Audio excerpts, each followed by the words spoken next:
que moi j'avais perdu beaucoup de sang et que j'avais failli y passer aussi. J'avais pas mon enfant avec moi, j'étais toute seule, j'avais pas mon mari. Et il paraît qu'Alexis, donc mon mari, demandait à ce on puisse m'emmener le petit, même dans la couveuse. Ils m'ont amené mon fils 1 minute, j'ai pu le voir à travers une vitre. Mais je sais pas, je me posais des questions, est-ce que c'est vraiment mon enfant ?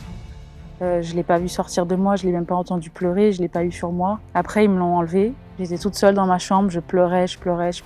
Ouais, c'était très traumatisant. Mais dans ma tête, plein de questions se posent. Est-ce que c'est vraiment mon fils ? Est-ce que je vais réussir à passer outre cet accouchement traumatique ? Au début, je voulais pas le raconter aux femmes pour pas les effrayer. Mais maintenant, je le fais parce que j'aurais aimé le savoir que ça pouvait arriver. Parce que c'est vrai qu'on a tendance à entendre « oui, quand le bébé est posé sur toi, tu oublies toute la douleur ». Mais c'est pas ce que j'ai vécu. Et il arrive des fois aussi que non, on n'ait pas cette chance d'avoir son bébé sur soi. Et ça peut arriver de ne pas l'avoir et ça peut arriver de ne pas oublier la douleur. C'est pas qu'on est des mauvaises mères, c'est juste humain, ça peut arriver.